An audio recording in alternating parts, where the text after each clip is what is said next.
This channel does not promote any violent, harmful, or illegal activities. All content provided by this channel is meant for an educational purpose only.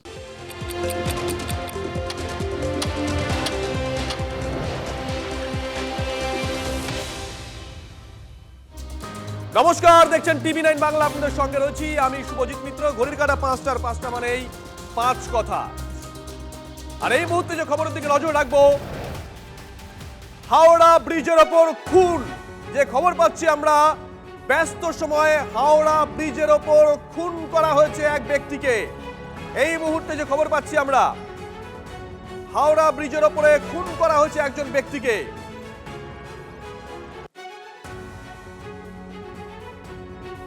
আজকে বুধবার একেবারে ব্যস্ত সময়ে হাওড়া ব্রিজের ওপর খুন করা হয়েছে একজন ব্যক্তিকে। যে খবর পাচ্ছি আমরা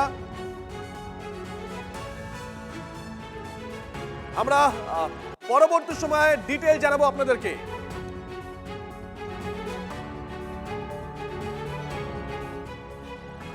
গোটা দেশে নজর ছিল যে ছবির দিকে, যে খবরের দিকে। সুপ্রিম কোর্টে বেনজির দৃশ্য।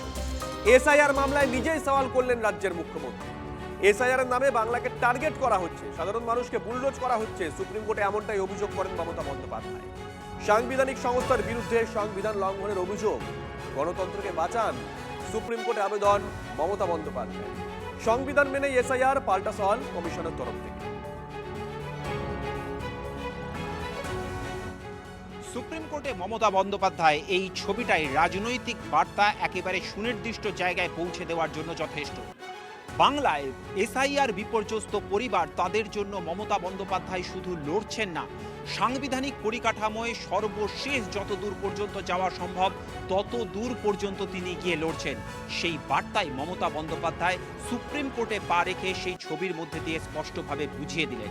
এর পাশাপাশি দেশের অন্যতম সাংবিধানিক প্রতিষ্ঠান জাতীয় নির্বাচন কমিশন, তাদের বিরুদ্ধে সংবিধানের পরিপন্থী কাজ করার অভিযোগ আনলেন দেশের শীর্ষ আদালতে দাঁড়িয়ে প্রধান বিচারপতির এজলাসের মুখোমুখি হয়ে।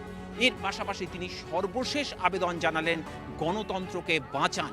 স্বাভাবিকভাবেই মমতার এই বার্তা পুরো দস্তুর রাজনৈতিক বার্তা, যা শুধুমাত্র বাংলার রাজনীতিতে প্রাসঙ্গিক নয়, তার পাশাপাশি সারা দেশে বিজেপি বিরোধী লড়াইতেও অন্যান্য বিরোধী শিবিরের কাছেও অগ্রগণ্য ভূমিকা হিসেবেই কাজ করবে বলে ব্যাখ্যা রাজনৈতিক মহল। নয়াদিল্লি থেকে ক্যামেরায় অনুদীপ শর্মার সঙ্গে জ্যোতির্ময় কর্মকার, টিভি9। হিয়ারিং হওয়ার পর মমতা ব্যানার্জি তার আর্গুমেন্ট করেছেন। 1 নম্বর পয়েন্ট যেটা বলেছে যে ডিলিশন হচ্ছে, কোনো ইনক্লুশন হচ্ছে না, ইনক্লুশনটাও দরকার। 2 নম্বর হচ্ছে role of micro observer and roll observer. আইনে কোথাও জায়গা নেই যে মাইক্রো অবজারভার এবং রোল অবজারভার অ্যাপয়েন্টমেন্ট করার। 3 নম্বর হচ্ছে এই যে লজিক্যাল ডিসক্রিপেন্সি বলেছে, যেগুলো কোনো ছোট ছোট মিস্টেক, যেমন খান, বাবার নাম খান লিখেছিল আলাউদ্দিন খান, এখন এসছে আলাউদ্দিন খাঁ।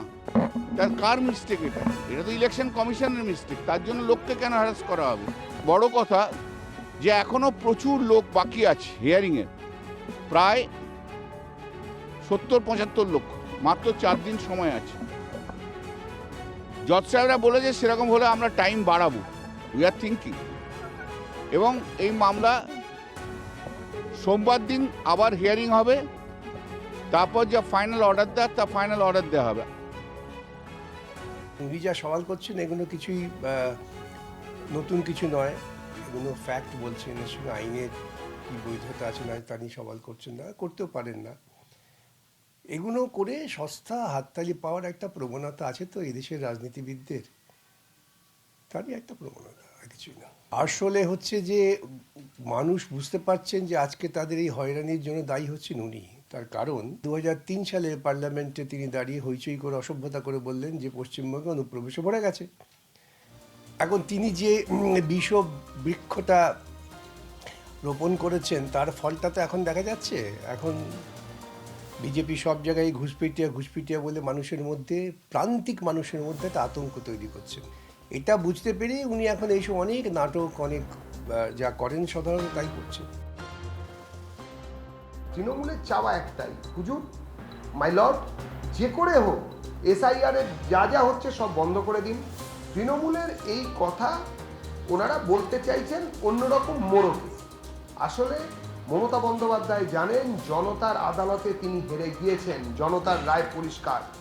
এখন সেই জন্য তৃণমূলের লোকজন মমতা বন্দ্যোপাধ্যায় সমেত ওই 340 জন সরকারি কোষাগারের পয়সায় দিল্লিতে যে যাত্রা রচনা করতে গেছেন সেখানে দাঁড়িয়ে ওরা ওই যাত্রাপালা করবেন এবং সেই যাত্রাপালায় ফল হবে, নিট ফল হবে 0, সেটা আমরাও জানি, শূন্য ফল নিয়ে আসবেন।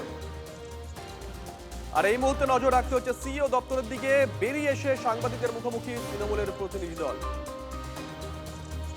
সিইও দপ্তরে গেছিলেন তৃণমূলের প্রতিনিধিরা, তারা বেরিয়ে এসেছেন, তারা সাংবাদিক বৈঠক করছেন। শশী বাজার, চন্দ্রিমা ভট্টাচার্য আজকে গেছিলেন।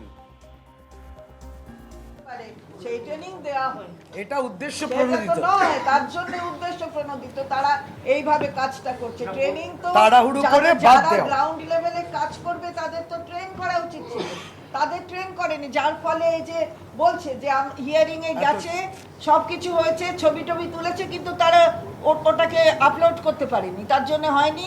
ডেট ল্যাপস বা তোমার এখানে যা করছো সেটাও ল্যাপসড, সেটাও হয়ে গেছে। পশ্চিমবঙ্গেও ল্যাপসড। পশ্চিমবঙ্গে ভোট এত আমলা যদি চলে যায় অন্য রাজ্যে ভোট করাতে, আপনারা কি মনে করেন ল অ্যান্ড অর্ডার ব্রেক করতে পারে বাংলায়? কোথাও ল অ্যান্ড অর্ডার ব্রেক করবে না, এটা জেনে রাখুক আর বাংলা। না অ্যাকচুয়ালি জ্ঞানেশ কুমার যে ট্রেনিংটা নিয়েছে ওটা অমিত শাহ ট্রেনিং, ও সেইটা সবাইকে শেখানোর চেষ্টা করছে। ওসব হবে না বাংলায়। চলো চলো। আর এই মুহূর্তে আরো একটা বড় খবরের দিকে নজর রাখতে হচ্ছে। আজকের মতন স্থগিত হয়ে গেল লোকসভার অধিবেশন। জবাবি ভাষণ দেবেন না প্রধানমন্ত্রী। অত্যন্ত বড় খবর। আজকে জবাবি ভাষণ দেওয়ার কথা ছিল প্রধানমন্ত্রী নরেন্দ্র মোদীর, কিন্তু যে খবর পাচ্ছি আমরা, আজকে জবাবি ভাষণ দেবেন না প্রধানমন্ত্রী। আজকের মতন স্থগিত হয়ে গেল লোকসভার অধিবেশন। আজকে জবাবি ভাষণ দেবেন না প্রধানমন্ত্রী।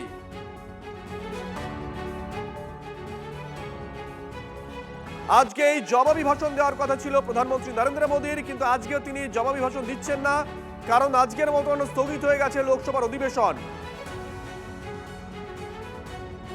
বিকেল 5টার সময় তার বক্তব্য রাখার কথা ছিল, কিন্তু আজকে তিনি বক্তব্য রাখছেন না। বিরোধী সাংসদদের হট্টগোলে আজকে অধিবেশন স্থগিত হয়ে যায়। জবাবি ভাষণ আজকে দিচ্ছেন না প্রধানমন্ত্রী। এটাও নজিরবিহীন।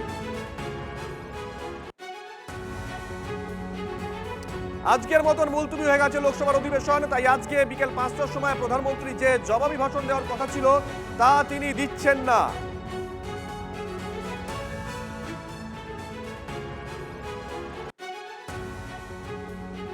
নজিরবিহীন ঘটনা।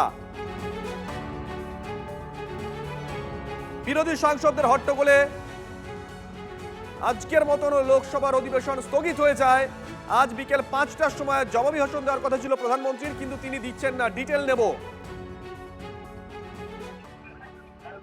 অনির্বাণ সিনহা আমাদের সঙ্গে রয়েছেন। অনির্বাণ, দেখো শুভজিৎ, আজ লোকসভা বারবার উত্তপ্ত হয়ে ওঠে। তার কারণ রাহুল গান্ধী ভারত চীন সীমান্ত নিয়ে এবং সেই সীমান্ত সমস্যা সমাধানের পথে সরকার কিভাবে এগোচ্ছে এবং বারবার চীনের আগ্রাসনের মুখে পড়ছে বলে যে অভিযোগগুলো আনেন, অত্যন্ত গুরুতর সব অভিযোগ দেশের সীমান্ত সংক্রান্ত। আজকে বিজেপির তরফ থেকে ছিল তার জবাব দেওয়ার দিন। প্রধানমন্ত্রী জবাব দেওয়ার আগে, প্রধানমন্ত্রী অভিভাষণ অনেক আগেই বিজেপির সাংসদরা বলা যেতে পারে আজকে লোকসভাতে রাহুল গান্ধীকে একরকম টার্গেট করে নিয়েছিলেন। জওয়াহরলাল নেহরুর আমল থেকে বিশেষ করে 62 চীন যুদ্ধে ভারত চীনের যে ভূমিকা ছিল, দুপক্ষের যে ভূমিকা ছিল, ভারতের তরফ থেকে একপাক্ষিক চীনের উপরে অন্ধবিশ্বাস, তার ফলে কিভাবে ভারতকে জমি হারাতে হয় এবং একের পর এক বই তুলে ধরা শুধু নয়, বইয়ের কার্যত লোকসভাতে এনে হাজির করেন আজকে বিজেপি এমপিরা, বিশেষ করে নিশিকান্ত দুবে, এবং তারপরেই লোকসভাতে তুমুল হই হট্টগোল শুরু হয়ে যায়। কংগ্রেসের বক্তব্য ছিল তারা বর্তমান সরকারের কাছ থেকে জবাবদিহি চাইছেন, সরকার সেই আগের কথায় চলে যাচ্ছে, পুরনো যুগে ফিরে যাচ্ছে, কিছু বললেই তারা নেহেরু গান্ধী পরিবারের কথা টেনে আনেন। উল্টো দিকে বিজেপির বক্তব্য ছিল যাদের নিজেদের ঘরে যারা নিজেরা কাঁচের ঘরে বাস করে তাদের ঢিল করা উচিত নয় বাইরের লোককে লক্ষ্য করে, যারা চীন যুদ্ধে চীনকে জমি ছেড়ে দিয়েছে ভারতে, তারা চীন প্রশ্নে এই সরকারকে কি করে কাঠগড়ায় তোলে। এই ব্যাপক হই হট্টগোল শেষমেশ এমন চেহারা নেয় যে একেবারে আনপ্রেসিডেন্টেড আমরা বলতে পারি, যে আজ পর্যন্ত ভারতের সংসদে হয়নি। দেশের প্রধানমন্ত্রীর যে জবাবি ভাষণ দেওয়ার কথা ছিল সেই ভাষণ কিন্তু নিশ্চিতভাবে এই সমস্ত বিতর্কের পরিপ্রেক্ষিতে নয়। সেই ভাষণ পার্লামেন্টে যে বাজেট অধিবেশন, যে ফিনান্স বিল পেশ করে অর্থমন্ত্রী, তারপরে ধন্যবাদ জ্ঞাপক প্রস্তাব, সেই প্রস্তাবে বিরোধীরা আলোচনা করেছেন, সমালোচনা করেছেন, তার জবাবি ভাষণ দেবেন প্রধানমন্ত্রীর এই রীতি। কিন্তু সেই ভাষণ আজকে পূর্ব নির্ধারিত সময়ে হচ্ছে না। আজকে সম্ভবত সে ভাষণ দিচ্ছেনই না প্রধানমন্ত্রী, সম্ভবত সে ভাষণ পিছিয়ে যাচ্ছে আগামীকাল পর্যন্ত। তবে আজকে যে ভাষণ হচ্ছে না, অধিবেশন যে আপাতত মুলতবি হয়ে গেল, মানে আজকের মতো যে মুলতবি হয়ে গেল, সেটাই কিন্তু বিভিন্ন সূত্র মারফত জানা যাচ্ছে। এবং এটা নিঃসন্দেহে আনপ্রেসিডেন্টেড অভূতপূর্ব ঘটনা লোকসভার ইতিহাসে। সঙ্গে থাকো, তোমার কাছে আবার আসবো। আর নিঃসন্দেহে বড় খবর আজকের মতন স্থগিত লোকসভার অধিবেশন, বিরোধী সাংসদদের হট্টগোলে স্থগিত হয়ে যায় অধিবেশন। তাই আজকে বিকেল 5টার সময় যে বাজেট অধিবেশনের পরিপ্রেক্ষিতে প্রধানমন্ত্রীর জবাবি ভাষণ, যেটা রীতি বিকেল 5টার সময় দেওয়ার কথা ছিল, তিনি সেটা দিচ্ছেন না এখনো পর্যন্ত। সূত্র মারফত খবর পাচ্ছি আমরা, সম্ভবত আগামীকাল দিতে পারেন তিনি। নিঃসন্দেহে এটা নজিরবিহীন। আমরা দেখছিলাম বিরোধী সাংসদরা তারা হট্টগোল করছিলেন এবং সেখানে দাঁড়িয়ে বারংবার কিরণ রিজিজু, অমিত শাহ তারা হস্তক্ষেপ করেন, কিন্তু তারপরেও পরিস্থিতি স্বাভাবিক হয়নি। লোকসভার অধিবেশন আজকের মতন স্থগিত হয়ে যায়। তাই আজকে বিকেল 5টার সময় প্রধানমন্ত্রী কোনো জবাবি ভাষণ দিচ্ছেন না। এই জবাবি ভাষণ দেবেন এখনো পর্যন্ত সূত্র যে কথা বলছে যে আগামীকাল।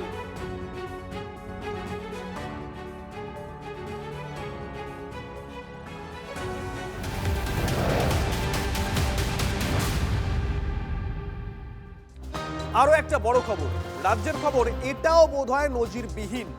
ভিন রাজ্যে এসআইআর এর কাজে আধিকারিক নিয়েও রাজ্য এবং কমিশন সংঘাতে। রাজ্যের পাঠানো আধিকারিকদের নামের তালিকা খারিজ করে দিয়েছে নির্বাচন কমিশন। তাহলে কি স্বরাষ্ট্র সচিবকে তাকে যেতেই হচ্ছে কাজে? তাকে কি প্রশিক্ষণও যেতে হবে, ট্রেনিংয়েও যেতে হবে? ইতিমধ্যেই কিন্তু এই প্রশ্নগুলো উঠতে শুরু করে দিয়েছে। আপনারা জানেন বিগত কয়েকদিন ধরেই নির্বাচন কমিশনের সঙ্গে রাজ্য সরকারের এই সংঘাত চলছিল।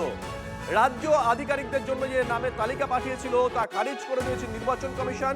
তারা তাদের মতন করে নাম পাঠায়। স্বরাষ্ট্র সচিব সহ সিপিদের ট্রেনিংয়ে ডেকে পাঠায় কমিশন। তাহলে কি কোথাও গিয়ে এবার কমিশনের ওই প্রশিক্ষণে, ওই ট্রেনিংয়ে রাজ্যের স্বরাষ্ট্র সচিব যেতে বাধ্য? তাকে কি যেতেই হবে? ইতিমধ্যেই কিন্তু এই প্রশ্ন উঠতে শুরু করে দিয়েছে। ভিন রাজ্যে কোনো অবজারভার পাঠাতে হলে রীতি এটাই যে রাজ্য সরকারের কাছ থেকে নামের তালিকা চায় নির্বাচন কমিশন। সেটা নিয়ে একটা সংঘাত তৈরি হয়েছিল। রাজ্যের তরফ থেকে তাদের মতন করে যুক্তি দেওয়া হয়েছিল, রাজ্যের তরফ থেকে তালিকাও পাঠানো হয়েছিল, কিন্তু যে খবর পাচ্ছি আমরা, রাজ্যের পাঠানো সেই আধিকারিকদের নামের তালিকা খারিজ করলো নির্বাচন কমিশন। আর এখানেই প্রশ্ন, তাহলে কি রাজ্যের স্বরাষ্ট্র সচিবকে ভিন রাজ্যে অবজারভার হয়ে যেতেই হবে? ইতিমধ্যেই কিন্তু এই প্রশ্ন উঠতে শুরু করে দিয়েছে।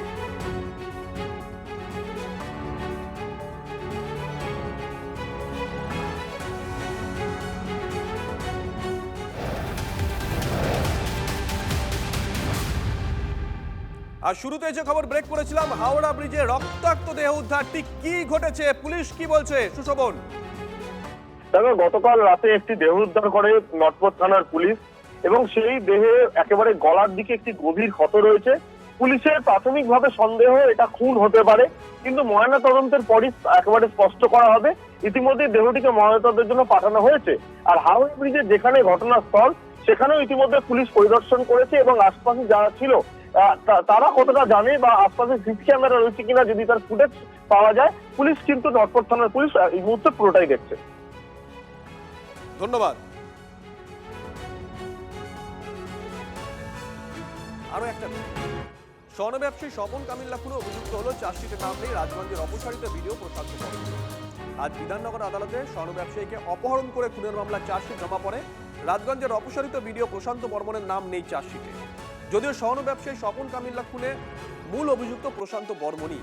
খুনের পর দেহ তোলার সময় সিসি ক্যামেরায় দেখা গেছে তৎকালীন ভিডিও প্রশান্ত বর্মনকে। কার অঙ্গুলি হেলনের চার্জশিটে নাম নেই প্রশান্ত বর্মনের? ইতিমধ্যেই কিন্তু এই প্রশ্ন উঠতে শুরু করে দিয়েছে। ক্ষমতাশালী লোক আছে, সরকারি লোক, ওনাকে ধরা উচিত। একটা জলজান্ত লোককে তুলে নিয়ে চলে গেল, আমাদের সামনে নিয়ে গিয়ে মার্ডার করলো। আপনাকেও তো তুলে নিয়ে গেছিল। আমাকেও তো তুলে নিয়ে গেছিল। তো সেখানে কি ইয়ে ছিল, প্রশান্ত বর্মন ছিল, ভিডিও ছিল। প্রশান্ত বর্মনই তো, উনি তো ধরে নিয়ে ভেতরে ঘরে নিয়ে গিয়ে ওনাকে মার্ডারটা করালো। হ্যাঁ, চার্জশিটে তো নাম নেই, ভিডিও চার্জশিটের নাম নেই, থাকা উচিত, ওনাকে ধরা উচিত। কেন থাকবে না? চার্জশিটের নাম পুলিশকে বয়ান রেকর্ড করিয়েছিলেন। সব করেছিলাম। তাহলে কোথাও আমরাও তো আতঙ্কে রয়েছি, একটা ভয়। উনি যদি আবার আসে, এসে আমাকে আক্রমণ করতে পারে, ওনাকে অ্যারেস্ট করা উচিত। এদিকে নন্দীগ্রামের সোনাচূড়ায় আক্রান্ত বিজেপি নেতাকে মারধরের অভিযোগ তৃণমূলের বিরুদ্ধে। অভিযুক্তদের গ্রেপ্তারের দাবিতে রাস্তায় টায়ার জ্বালিয়ে বিক্ষোভ। নন্দীগ্রাম হিজলি শরীফ রাজ্য সড়ক অবরোধ। গত রাতে বিজেপি নেতাকে মারধর করা হয়, আহত অবস্থায় হাসপাতালে ভর্তি নন্দীগ্রাম ১ নম্বর ব্লকের বিজেপি নেতা বেনি মাধব মণ্ডল।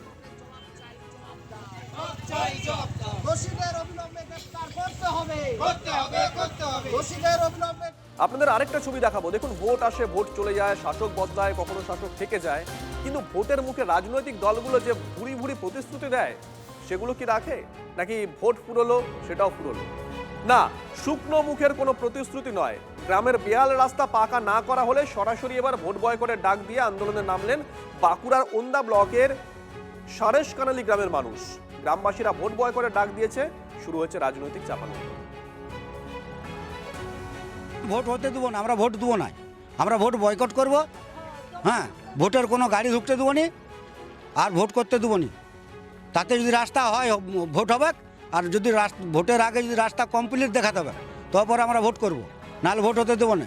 সামনে জঙ্গলে হাতি আছে, আমরা ওই জঙ্গল পেরিয়ে আসতে হয়, তাহলে আসতে গেলে এবারে ওই খারাপ হতো রাস্তায়, রাত্রের বেলায় সন্ধ্যা হয়ে গেলে বেরোম অসুবিধা হয়। এবছর আমরা সিদ্ধান্ত নিয়েছি যে কাজ যদি পাকা রাস্তা কাজ যদি না শুরু হয়, আমরা কোনোভাবে এবছর আর ভোট দিচ্ছি না। নাগরিক সমাজে ভোট দেওয়া মানে শুধু ওই শুধু কলমের একটা কালি নখে দিয়ে দিলাম আর ওই মুড়ি ঘুগনি খাইয়ে দিলাম, এটা তো নয়। ওনাদের তো কিছু কাজ আছে, ওদের প্রতি আমাদের কিছু আশা প্রত্যাশা থাকে। ওনারা জনগণের প্রতিনিধি হিসেবে আমাদের দেখার কিছু দায়িত্ব আছে ওনাদের। আরো একটা ছবি ঘাটালের। জেঠিমার মৃতদেহ ফ্রিজে রেখে বিয়ে করতে গেল পাত্র, ফিরলেন নতুন বউ নিয়ে। দাসপুরের বেলডাঙ্গা গ্রামের একটি ক্লাব ঘরে ফ্রিজের মধ্যে জেঠিমা রীতা আলুর মৃতদেহ রেখে বিয়ে করতে যান সৌরেন আলু। সোমবার দুপুর নাগাদ শারীরিক অসুস্থতার কারণে মৃত্যু হয় রীতা দেবীর, আর মঙ্গলবার ছিল সৌরেনের বিয়ে। পরিবারের সদস্যদের দাবি, কষ্ট করে হলেও বিয়ে বাড়ির আয়োজন করতে হয়েছে। ক্লাব সদস্যদের দাবি, অবিলম্বে মৃতদেহ এখান থেকে সরিয়ে নেওয়া হোক।